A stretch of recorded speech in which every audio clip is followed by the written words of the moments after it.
Salut à tous sur Instagram, on commence dans quelques secondes.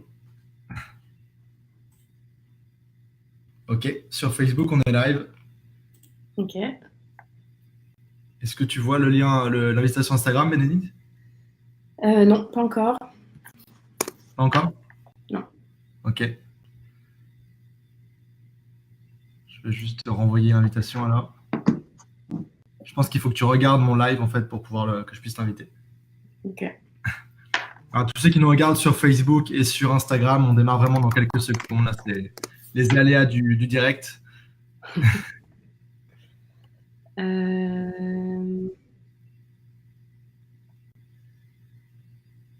Donc, quand je suis sur ton compte, c'est ça? Ouais, Et ton live, je pense qu'il faut que je regarde si direct. tu, si tu vois tes messages Instagram, tu vas avoir une notif, je pense.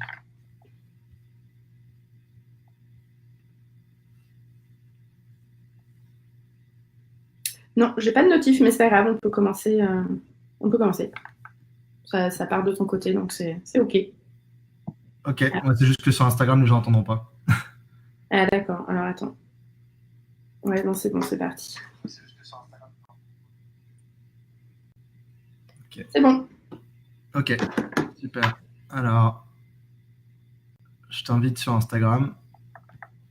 Il faut que tu acceptes et puis après on est parti. Merci pour votre patience tout le monde.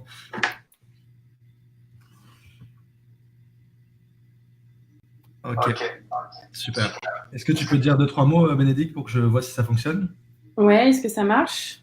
Est-ce que ça marche? Oui, pour moi ça fonctionne. Est-ce que tout le monde qui nous regarde sur Instagram et Facebook, ça marche pour vous? Ok. Bah, écoute, on est parti. Eh ben, écoutez tout le monde, je suis en direct aujourd'hui avec Bénédicte Florio, qu'on appelle la Nomad Coach. Donc on voulait s'appeler en fait, on se connaît dans la vraie vie à Montréal, on est tous les deux basés ici. On s'est croisés dans un événement que j'ai organisé en avril, qui était l'apéro Nomade Digital de Montréal. Et puis on s'est dit que ce serait sympa de se faire un live pour partager un petit peu nos expériences et puis répondre aussi à vos questions. Donc je te laisse te présenter, Bénédicte. Ouais, bah merci beaucoup de m'inviter. Et puis c'est vrai que on s'est croisés rapidement à l'apéro, mais on n'a pas eu le temps vraiment de discuter de nos histoires respectives. Donc je suis contente de pouvoir le faire aujourd'hui. Donc moi je suis coach de carrière et de leadership.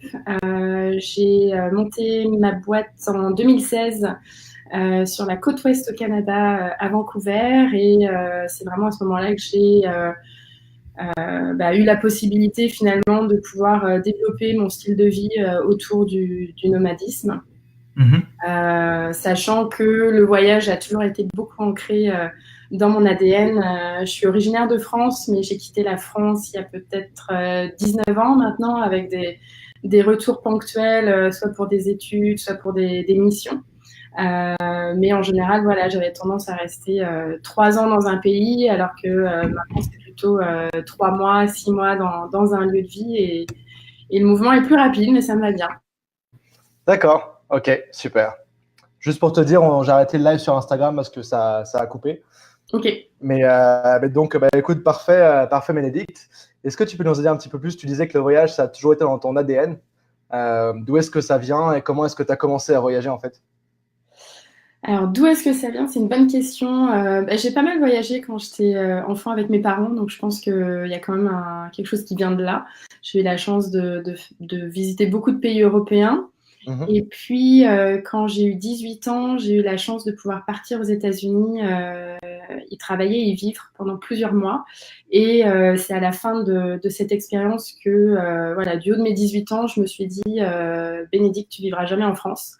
Ok, Il y a trop de belles choses à voir, il y a trop de cultures, de façons de penser différentes qui sont intéressantes à partager, à découvrir, pour ne rester que dans le lieu que tu connais et où tu as déjà vécu.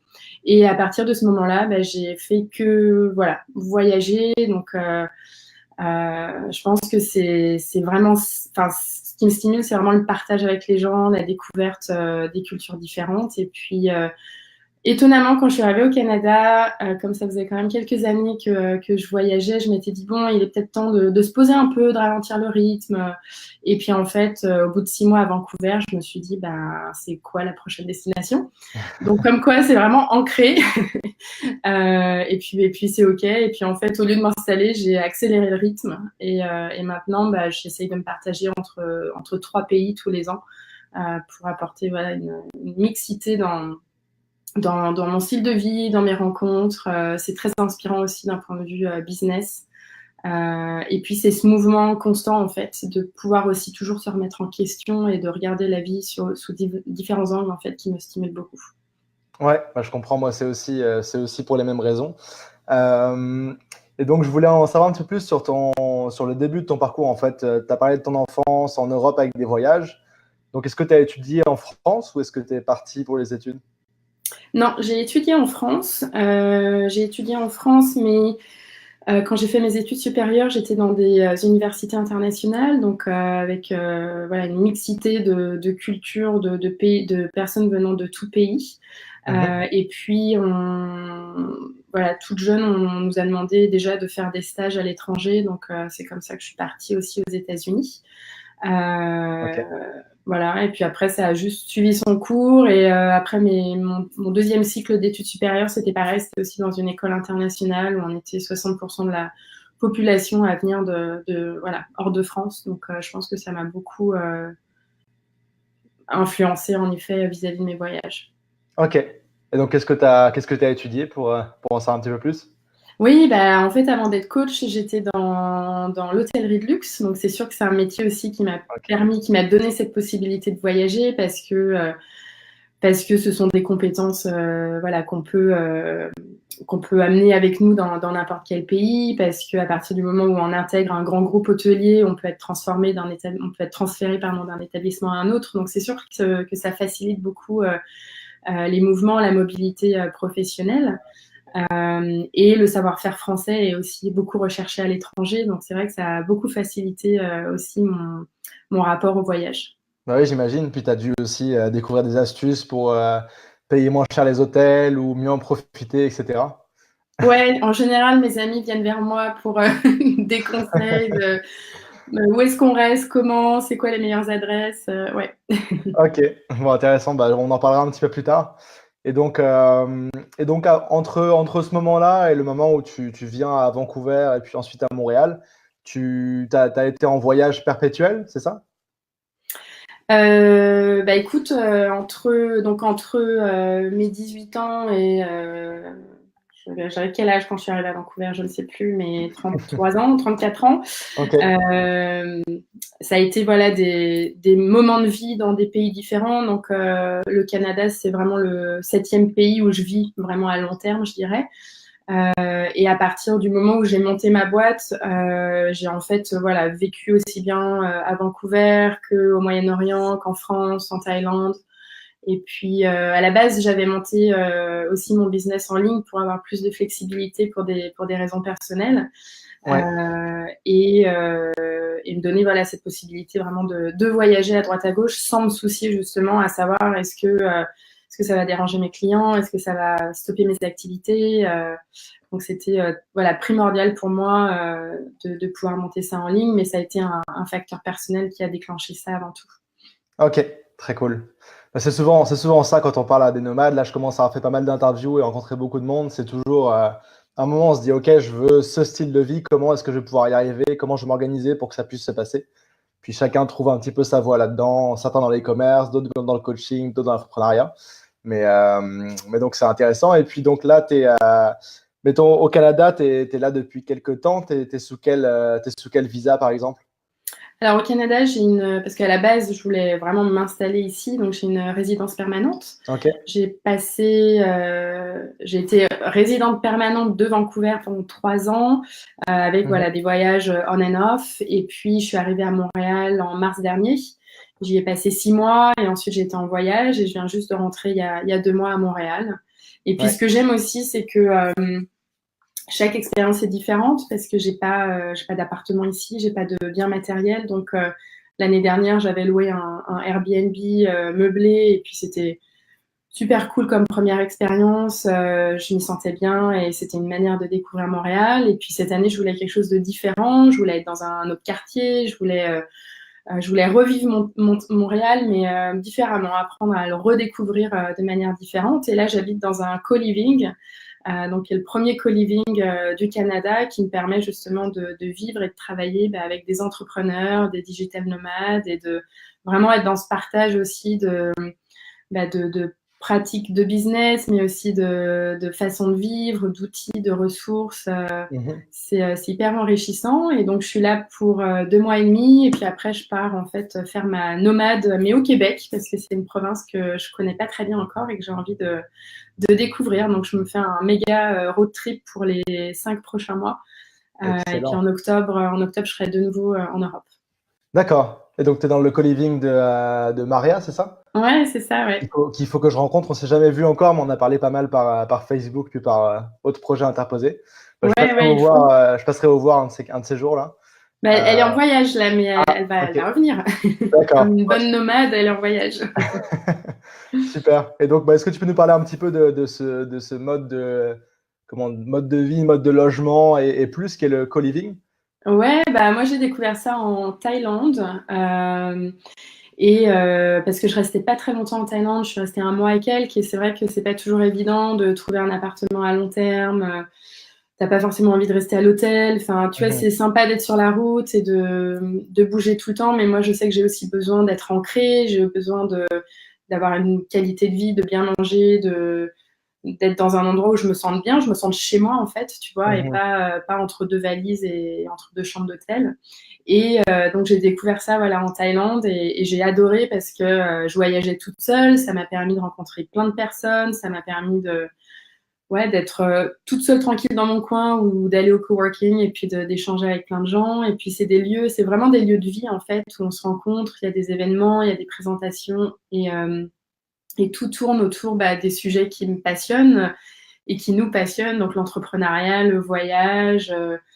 On parle aussi beaucoup de minimalisme, justement, parce qu'on a plus on devient nomade et moins de choses on a, et plus on essaie de trouver des techniques pour voyager léger.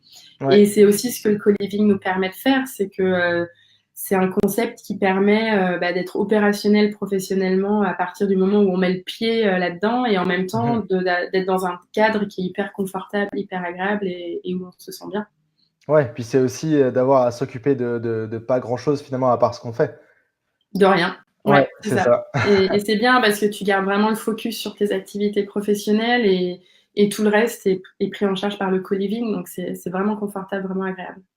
Ok, ouais. Moi, j'avoue que j'ai pas essayé vraiment le co-living.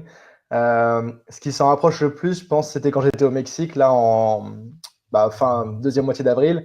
J'ai testé la chaîne Selina. En fait, oui. Une chaîne, c'est plus des auberges de jeunesse. Il peut aussi y avoir des chambres privées si on veut, avec coworking intégré. Et puis, il y a un restaurant sur place, un bar, une piscine, des activités. Donc, c'est vrai qu'une fois qu'on est là-dedans, tu peux en fait vivre très bien et sans t'ennuyer avec tout ce qu'il faut, juste en prenant les services qu'ils t'offrent là-bas. Donc, je trouvais ça intéressant. Puis au final, le premier que j'ai été, j'étais dans deux Selina. Le premier dans lequel j'ai été, j'étais là, ok, ça paraît un peu trop beau pour être vrai. Est-ce que j'aimerais bien rester ici à terme, etc. Et en fait, je me suis retrouvé aller dans un deuxième quand j'étais tout seul, après que mes amis soient rentrés au Canada et quand je suis resté un petit peu. Et c'est vrai que c'était la simplicité, quoi. C'est vraiment quelque chose que les gens pensent pas trop quand ils sont nomades ou quand ils veulent le devenir, plutôt avant de le devenir, en fait. Mais être en mouvement tout le temps ou même ailleurs, ça comprend toujours être en recherche d'autres logements, de billets d'avion, d'activités, etc. Et que même si on reste quelques mois ou semaines à un endroit, il y a quand même toute la partie sociale qu'il faut qu'on se crée nous-mêmes en allant à des événements, que ce soit des événements de réseautage, de sport, de danse, de musique. Mais c'est quelque chose qu'il faut faire, alors que le co-living, ça permet de tout regrouper. Ouais, non, complètement. C'est sûr que. Et puis, comme tout le monde est dans le même état d'esprit, c'est juste plus facile de connecter tout de suite. Et ouais, c'est d'un point de vue social, je trouve que c'est bien parce qu'on n'en parle peut-être pas assez souvent, mais on peut aussi se sentir pas mal seul quand on est comme ça on the move tout le temps et qu'on voyage beaucoup et que c'est pas toujours évident finalement de se créer un vrai cercle social sur qui tu peux compter, quoi. Donc, Ouais, non, c'est un beau concept. exact. Ouais, ça, c'est un sujet que je veux explorer plus parce que les gens ne savent pas ça avant d'être nomade. Et en Mm. général, je pense que c'est quelque chose que tu découvres une fois que tu deviens nomade. Alors que, Ouais, ouais, alors qu'en fait, c'est quand même un gros aspect de ta vie parce que si tu voyages tout seul, tu es tout seul. exactement, Euh, exactement. ouais, et puis je voulais en profiter aussi pour parler avec toi de slow living, puis aussi peut-être de minimalisme. Donc slow living, toi tu connais Bénédicte, mais je vais en parler un petit peu pour les gens qui écoutent. C'est le fait en fait c'est plutôt le slow traveling que slow living en fait. Slow living c'est encore autre chose. C'est le fait de voyager, mais de voyager pas en mode backpacker ou touriste qui bouge tous les 2-3 jours, mais plutôt rester, allez, on va dire au moins 2 semaines à un endroit pour avoir l'occasion de se faire une vie un petit peu là-bas et aussi d'économiser sur différentes choses comme le logement ou alors les activités, les coworking. Par exemple, Airbnb, ils ont des rabais à la semaine et au mois qui peuvent être très intéressants. Moi, j'ai déjà eu des Airbnb qui étaient à moins 50% du prix parce que je Ouais. restais un mois. Est-ce que tu peux nous parler un petit peu de ça, toi qui as une bonne expérience de voyage dans différents pays et surtout toi qui aimes bien t'installer un petit peu entre guillemets aux endroits d'où tu travailles et d'où tu voyages? Ouais, non, c'est sûr que pour moi, enfin, la manière dont je vis, moi, le nomadisme, c'est vraiment je ne peux pas ne pas rester dans un endroit moins d'un mois. Sinon, j'ai l'impression d'être une touriste, en fait. Alors Ok, qu'un mois, c'est vraiment finalement, et c'est court, je trouve, quand même, pour pouvoir s'imprégner un minimum de la culture, de rencontrer des gens, moi, ce qui me plaît, c'est vivre comme les gens où je vais, en fait. ouais. Si c'est juste pour que ça soit éphémère et que ça soit juste un passage de 2 semaines, de découvrir un peu la ville, ça m'intéresse pas. J'ai vraiment envie ouais, de faire une sorte d'ancrage, de rencontrer des gens, de créer des vraies relations et de Ouais. pouvoir garder ces relations par la suite. Donc, en général, un mois, c'est vraiment le minimum pour moi. Et puis, une bonne moyenne, je trouve que c'est quand même 3 à 6 mois. Après, en fonction de comment on a la bougeotte et puis comment on se sent bien dans un endroit, des fois... Enfin, je sais que cette année, je suis pas très regardante sur le temps que je vais passer aux endroits. Bon, après, c'est une question d'organisation aussi, mais je me laisse Mhm. un peu porter aussi plutôt par le moment présent, par ce qui se passe dans ma vie, et j'essaye de pas trop planifier et d'être plutôt dans ouais, je me sens bien là et du coup je reste là. Et puis si ça doit durer un mois, tant mieux. Et si ça doit durer 4 mois, bon bah ça durera 4 mois, quoi. D'accord. Euh, Après, ouais, ça demande pas mal d'organisation d'un point de vue logistique, surtout si tu veux aussi pas, enfin, si tu t'es regardant vis-à-vis de ton budget et que tu veux faire attention, je pense qu'il faut quand même Mhm. planifier un minimum. Là, par exemple, dans 2 semaines, je vais faire une expérience de woofing. Donc, en fait, je Ok. vais passer 4 semaines dans une ferme organique et puis je vais en fait continuer mes activités de coaching le matin et l'après-midi, je vais aider à travailler la terre à la ferme et puis participer à toutes les activités de la ferme contre logement et repas. Et donc, ça, Mhm. c'est une manière aussi pour moi de vivre différemment, de vivre vraiment avec des locaux, d'être vraiment dans le partage avec des gens qui ont une vie complètement différente de la mienne.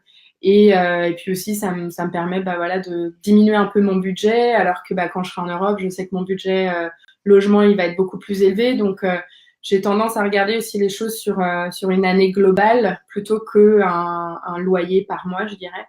Et Ok. c'est comme ça que je m'en sors et que je joue. Et puis, je fais aussi beaucoup fonctionner mes contacts. Souvent, j'ai un ami qui connaît un ami qui a un appartement de libre. Voilà. Et puis après, Airbnb, évidemment, c'est super, c'est génial. Et dès qu'il y a un co-living, c'est sûr que ce sera mon premier choix pour rester quelque part. Ouais. Ok. Ça, c'est intéressant. Et puis au niveau en parlant de prix, co-living, j'imagine que c'est plus cher que se prendre à Airbnb ou à quoi Euh, ça ressemble en fait? je pense que ça doit se valoir, à mon avis, Ok. sachant que il y a plein de choses qui sont incluses. Mhm. Dans un co-living, tu te soucies ni de l'internet, ni de l'électricité, ni de l'eau. Ouais. On partage plein de choses, les huiles, les vinaigres, les épices, etc., tout ce qui est produits d'hygiène.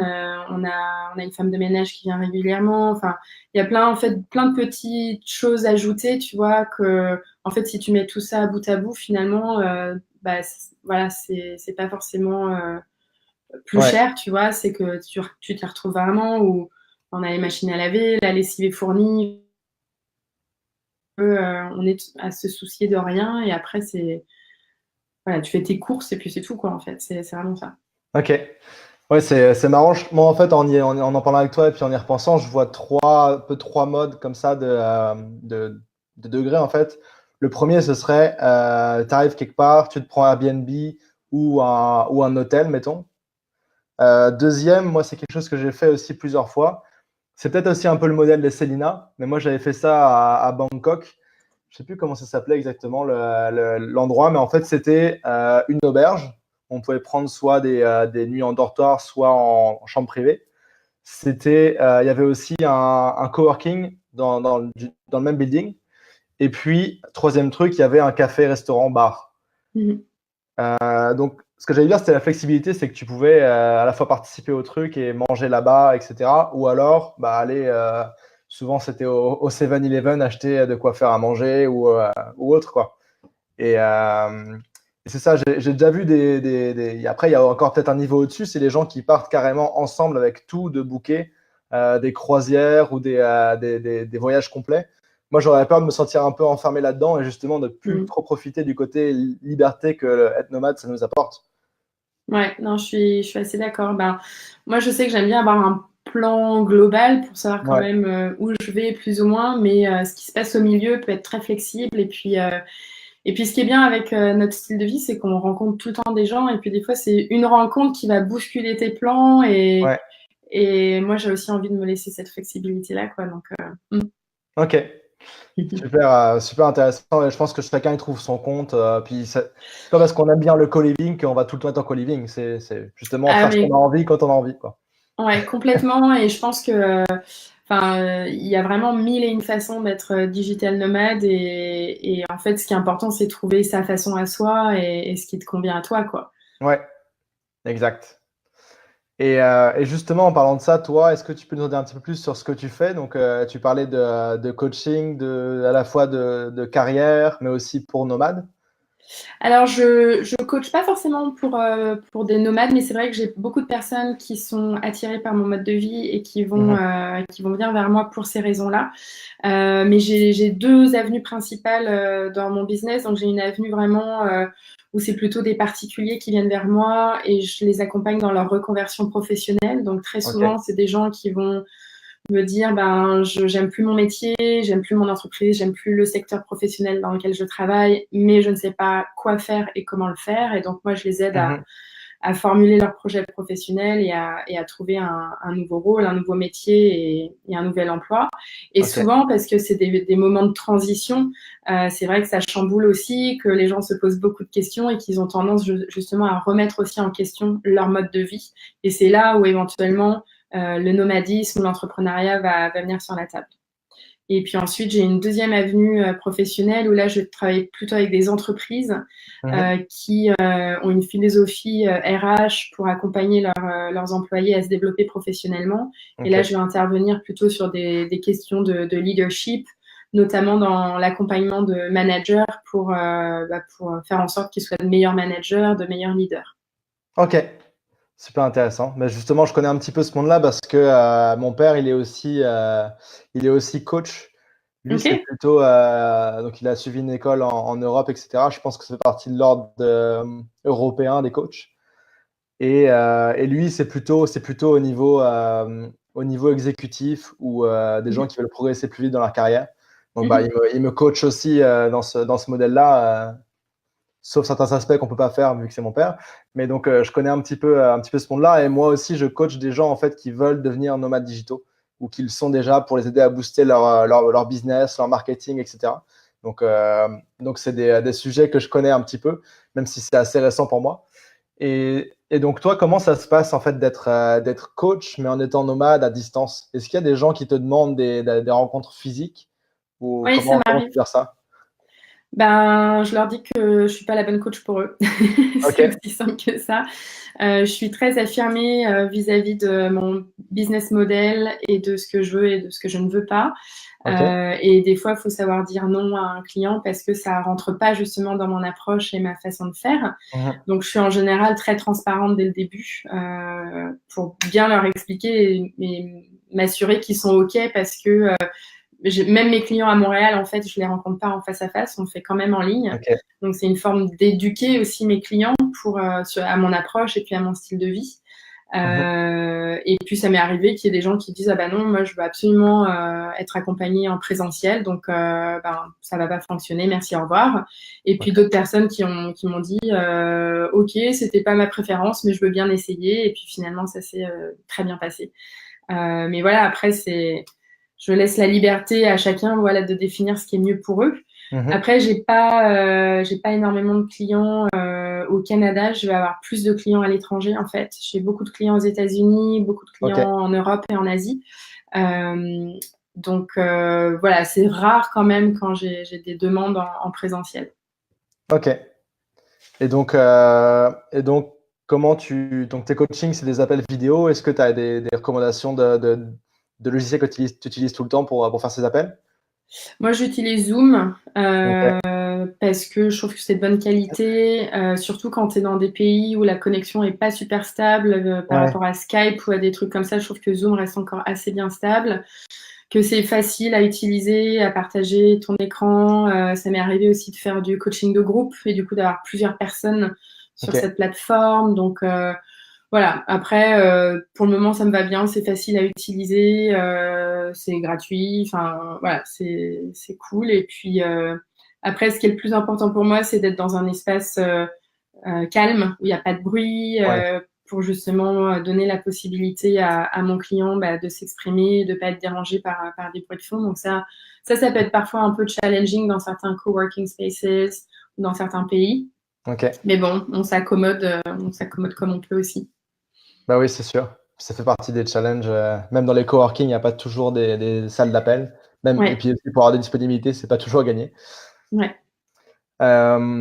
Ok. Et puis tu disais que tes clients, la plupart en fait, sont pas forcément à Montréal ou en France, mais sont aux États-Unis, en Asie, etc. Comment, au niveau de ton business, comment est-ce que les gens te trouvent? En fait, comment est-ce qu'ils te contactent et qui te connaissent, qui te découvrent? Alors moi, ça a été vraiment et c'est toujours que du bouche à oreille.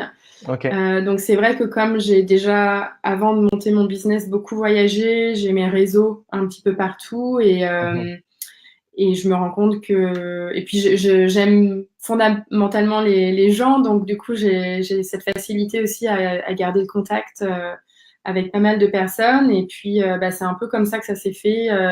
Mon entourage personnel, mon entourage professionnel, quand j'ai changé de métier, quand j'ai monté ma boîte, qui ont été finalement mes meilleurs ambassadeurs et qui ont un peu parlé de moi autour d'eux. Et puis après, ça a été mes clients.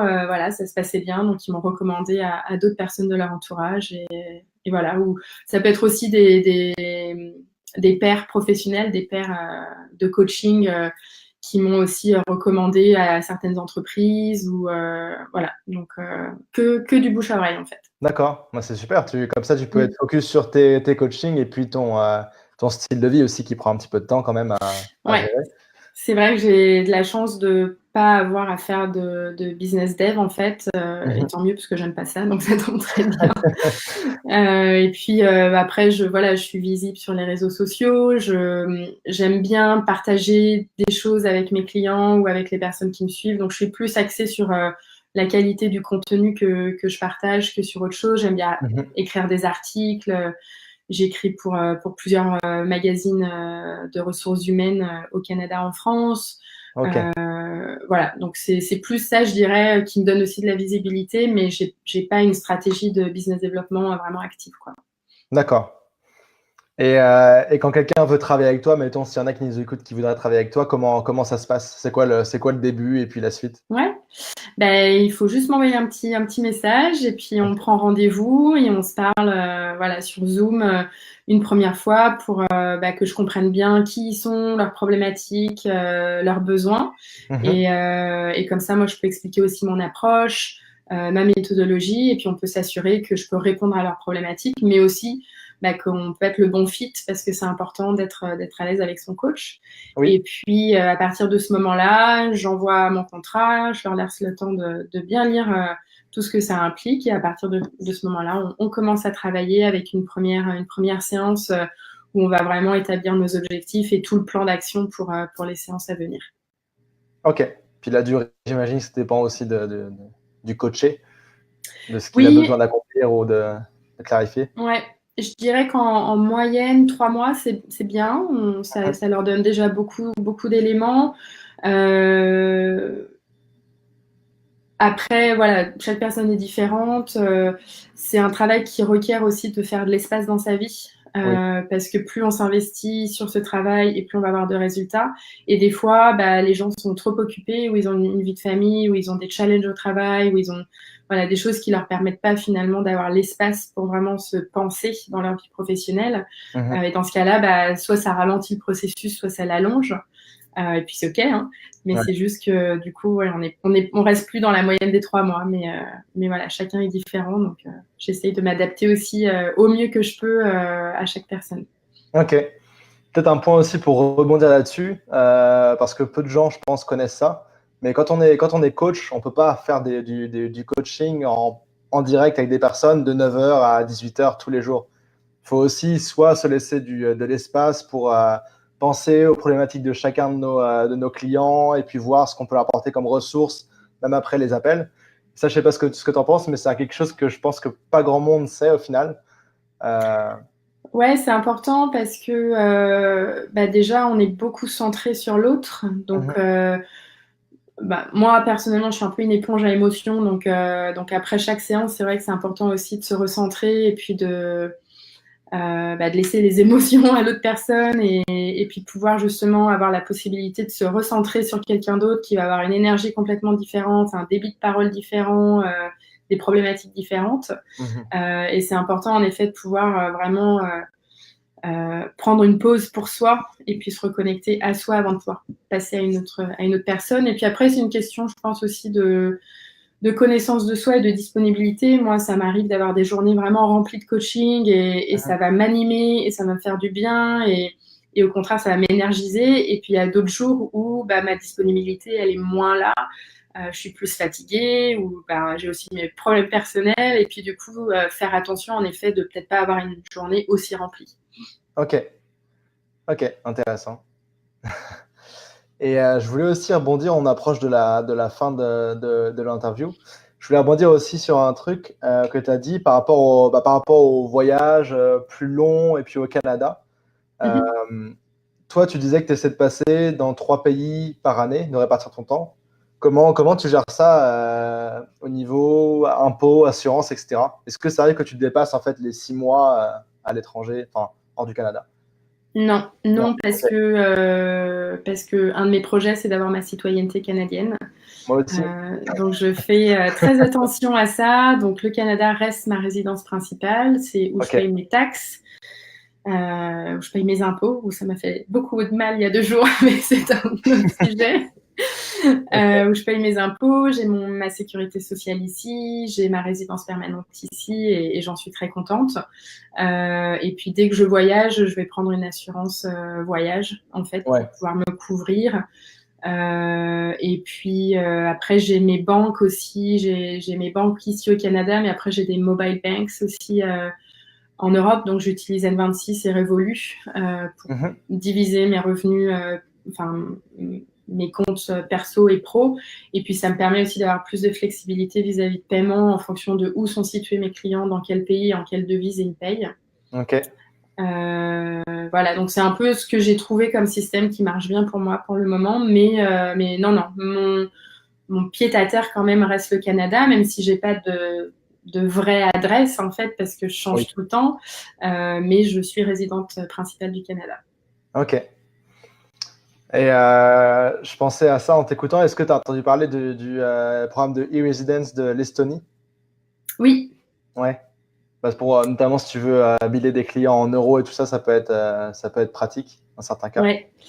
J'avoue que je me suis pas encore penchée là-dessus parce que quand on a son business, moi j'ai l'impression que c'est constamment une reconstruction et que ça évolue tous les ans et c'est hyper intéressant et en même temps ça peut être épuisant. Donc là j'ai trouvé un système qui me correspond assez bien et j'essaye de l'établir et de m'appuyer là-dessus avant de repartir dans des changements et puis d'une remise en question de certaines choses, mais c'est sûr que je pense d'ici un an et demi, c'est des choses que je vais de nouveau réévaluer. Ok, ouais. C'est sûr qu'après chacun trouve son système, puis il y a tu vois, N26 et Revolut, je suis pas sûr qu'en étant résident ici, on a le droit de les avoir, mais bon, on trouve toujours des astuces. Non, en fait non, mais je suis française, donc j'ai la chance d'avoir quand même une adresse en France et du coup ça marche. Ouais, c'est ça. Moi, tu vois, Revolut, je les ai rencontrés il y a quelques années à Prague. Quelqu'un qui bossait là-bas, c'était encore une petite start-up. Puis ils m'ont donné des cartes, puis j'ai fait mes trucs même d'ici, alors que c'est pas encore arrivé au Canada. Ouais. Alors, ça va venir. Ça arrive, mais il y a des. En fait, quand tu as de l'argent en Europe, en euros, dans des comptes européens, ça te coûte pas cher. Par contre, j'ai essayé une fois de mettre de l'argent depuis mon compte canadien dans ma Revolut. Et là, tu te prends les frais de carte de crédit comme si tu payais quelque chose. Donc, bon, j'ai arrêté cette option là pour l'instant, comme ça. Mais ok, c'est intéressant. Et ok, écoute, pour la fin de l'entrevue, moi j'aime bien en fait poser des petites questions flash pour voir un petit peu. C'est des questions, il n'y a rien de sorcier, de secret là, mais c'est juste pour voir un peu comment tu voyages. Donc, ton pays préféré en tant que nomade? Non, mais ça, c'est une question horrible. On ne peut pas répondre à ça. Allez, je vais dire la Thaïlande. Ok. Ouais, parce qu'il faut que je donne une réponse. Mais je dirais l'Asie en général, pour un nomade, c'est quand même super cool. Ok. Pour des questions de coût de la vie, facilité, dépaysement, bouffe. Ouais, tout ça. Ok. Ouais, je suis du même avis. Deuxième question.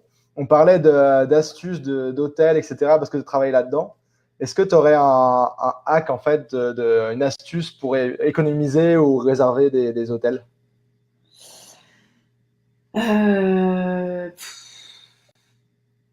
Si tu en as plusieurs, n'hésite pas.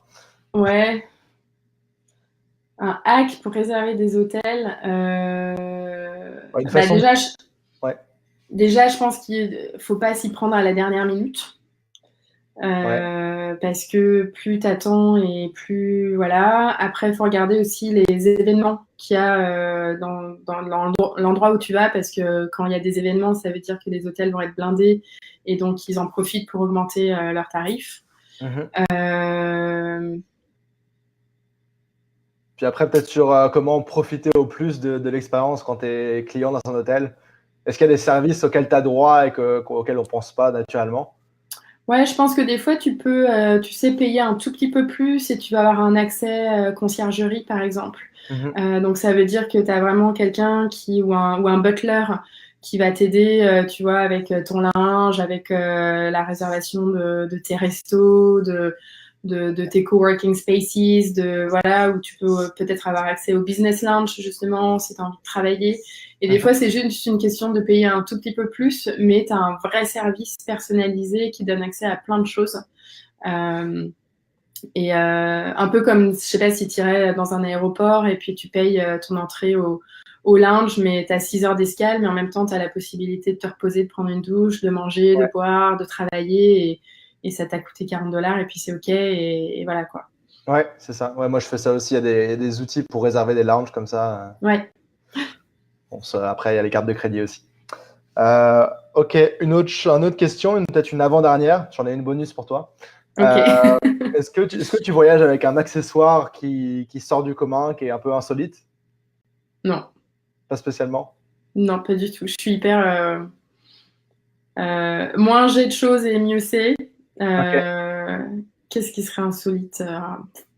Non. Les choses avec lesquelles il faut absolument que je voyage, c'est mon téléphone, mon laptop et puis mon Kindle pour pouvoir lire. Ok, d'accord. Puis on a parlé de minimaliste, on n'a pas trop abordé la question, mais pour info, tu voyages avec quel genre de bagages? Alors ça, c'est pareil, il va falloir que je me penche dessus parce que je suis une mauvaise nomade à ce niveau-là. Je voyage avec des bagages super classiques que j'ai piqués à mes parents, tu vois. Donc, je crois que j'ai jamais acheté de valise de ma vie, en fait. Je m'arrange toujours pour piquer à droite, à gauche des choses. Donc, mais non, j'aimerais trouver quelque chose de plus fonctionnel, de plus pratique, de plus léger, de plus. Donc ça, il va falloir que je m'y penche, ouais. Ok, si tu veux, moi j'ai passé pas mal de temps à regarder les sacs à dos là en ce moment. Ouais. Moi j'ai un Osprey Farpoint 55, je sais pas si tu vois. En fait, c'est un backpack, il y en a un qui fait 40 litres.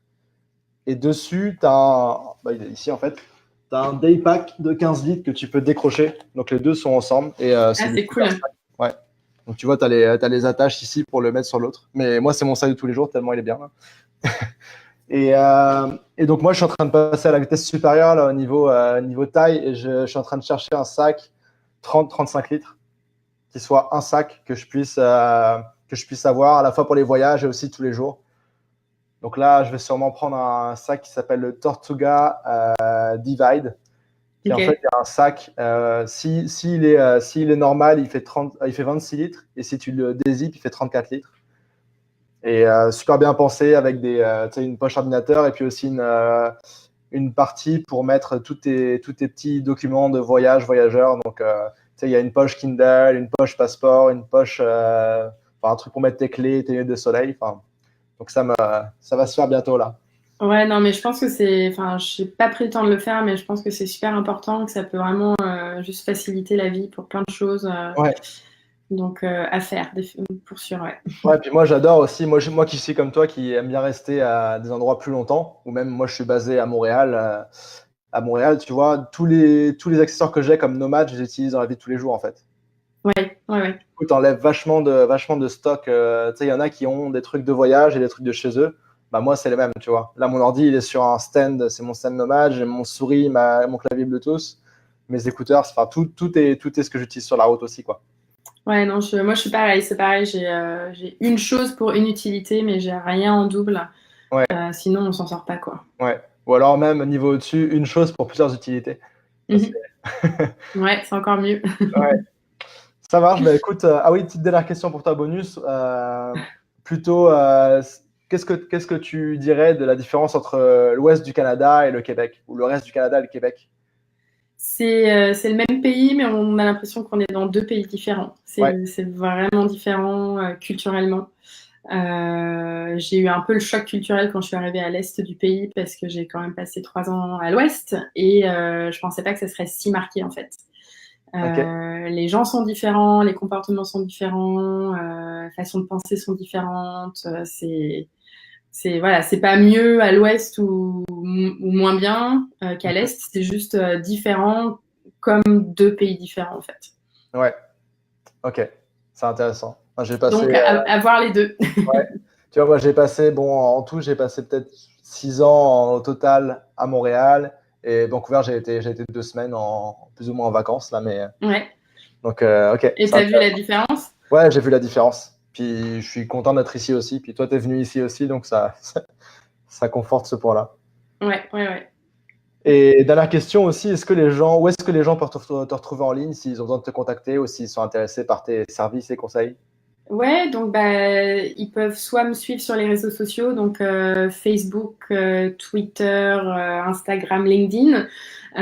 Donc Facebook, Twitter, Instagram, ça va être Béné the Nomad Coach. Okay. LinkedIn, ça va être mon nom, Bénédicte Florio. Et puis après, j'ai mon site internet, donc c'est benedictcoaching.com.